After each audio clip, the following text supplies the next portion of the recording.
Item Number SCP-427. Object Class Safe. Special Containment Procedures. SCP-427 displays no means of self-locomotion or malicious intent at this time, and requires only minimal containment.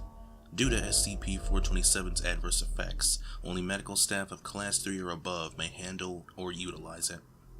All personnel using SCP-427 must record their total time using it in order to avoid unwanted mutations.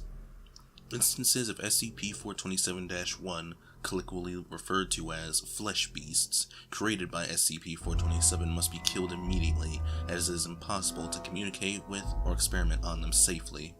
For this reason, instances of SCP-427-1 are classified as Keter. SCP-427 is a small, spherical, ornately carved locket made of a polished silver material. The ornate carvings do not seem to serve any function.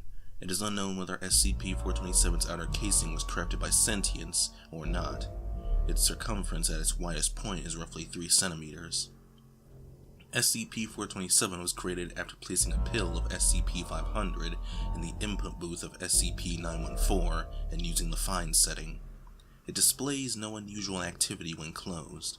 When opened, a small glowing orb is visible at the center. The orb emits no radiation or energy aside from the visible spectrum. When SCP-427 is opened and exposed to biological tissue, it rapidly regenerates cellular damage and somehow is able to purge invading compounds or infections. As a standard of measure, the common cold takes 3 to 10 days to be worked through the human immune system and eventually removed. In the presence of an opened SCP-427, this time is reduced to 2 to 4 minutes. Its healing abilities are directional, so anything not in line of sight with the central orb experiences no effects. However, long-term exposure produces a significant health hazard. As the locket heals damage, it optimizes the body's natural systems. Resistance to disease and toxins is increased by 500% compared to accepted LD50 or death rate values after a total of 10 minutes of exposure, and 1000% after 15. After 15 minutes of exposure, muscular systems begin optimizing, increasing strength and pain tolerance by 200 to 300%. All other systems continue to optimize. Class D personnel exposed to the device for over an hour began mutating into a shapeless mass of tissue. The conversion time accelerates with continued exposure to SCP-427.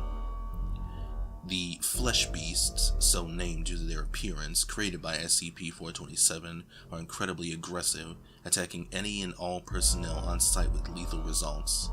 They are highly resistant to most known weaponry, but can be disabled with significant shock trauma or heat in excess of 1,100 degrees Celsius. Intelligence cannot be accurately gauged, but mapping a biological enhancement of the brain as a direct relationship with optimization of other systems suggests intelligence could exceed levels measured in humans when fully transformed.